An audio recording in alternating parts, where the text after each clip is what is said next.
Plombier, j'ai un beau métier. Je fais mon turbin, dans les salles de bain.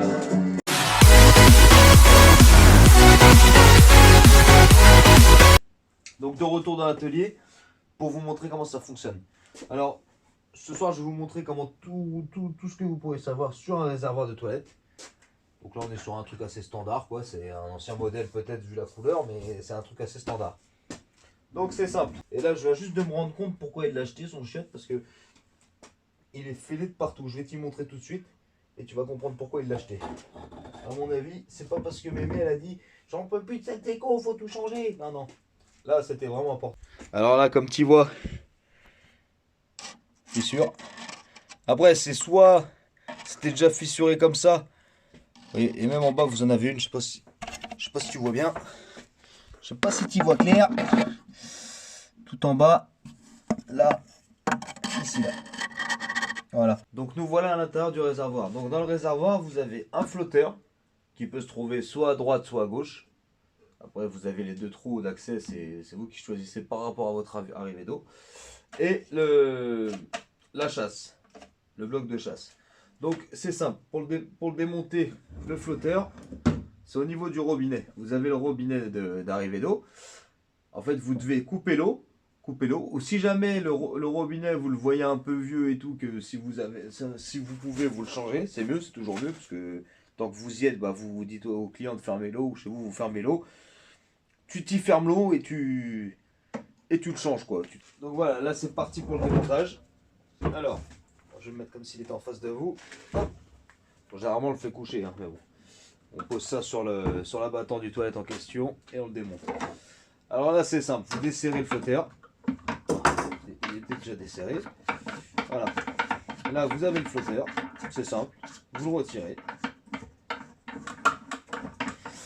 Il y a un peu de mal parce qu'à mon avis avec le dépôt de calcaire qu'il y a dessus, tu retires tout ça, tu retires, tu vires, de toute façon il est mort le truc, donc il n'y a plus rien à faire.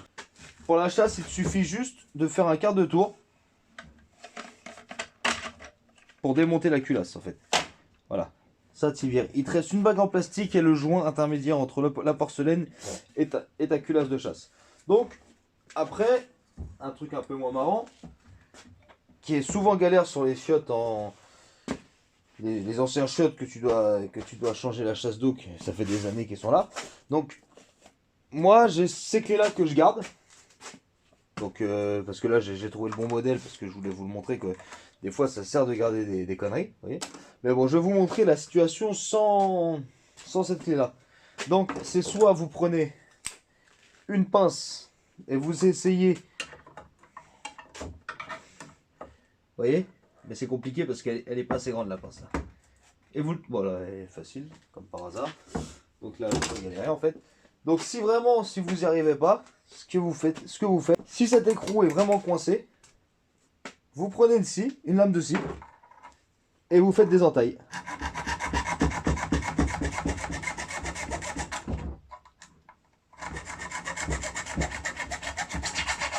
Voilà. Et là, à partir de ce moment-là, vous pouvez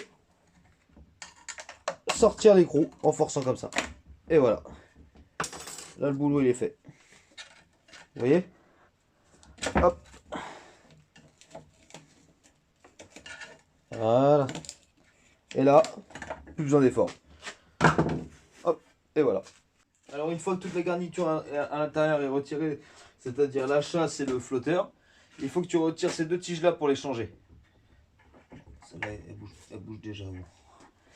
Donc, ces deux tiges-là sont à changer. Parce que en fait, à l'intérieur du réservoir, tu as deux joints, enfin un joint sur chaque vis pour faire l'étanchéité, pour éviter que l'eau traverse le réservoir, quoi, ce qui est logique. Je vais t'en démonter une pour que tu vois. Tac, tac. Maintenant, je vais te retirer celle qui bouge un peu déjà. Alors, si vraiment tu vois que tu galères à les retirer, tu essayes de les couper. Hein. De toute façon, il t'ordonne avec la nouvelle chasse. Donc, tu galères un peu, bah tu les coupes.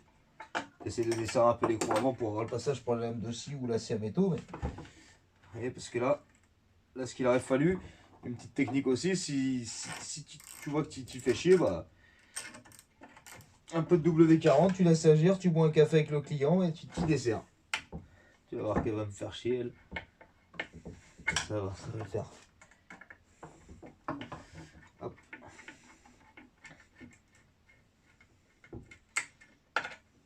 Oh là là.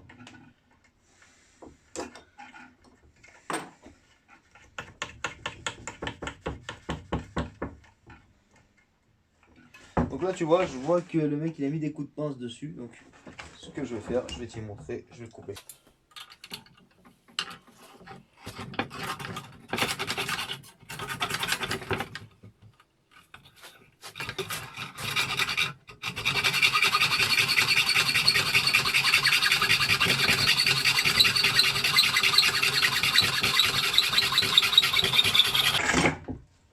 Et voilà.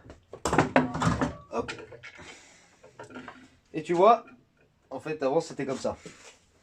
Avant tu avais la rondelle et l'écrou comme ça. Bon attends, je l'ai coupé là. Donc en fait tu vois que en dessous de cette vis là tu as un joint d'étanchéité qui ressemble à ça. Oh bah décidément. Donc tu vois, hein, je vais pas me faire chier. Voilà.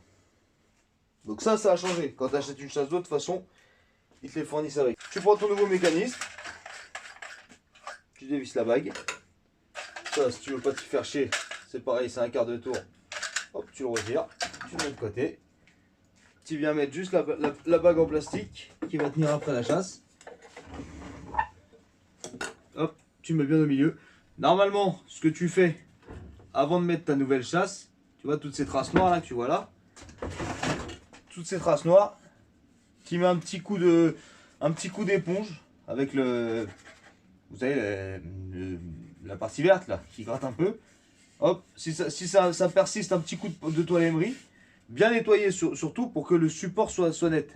Extérieur, intérieur, hein, pareil. Hein. À l'intérieur, bon là ça va, il est pas dégueulasse.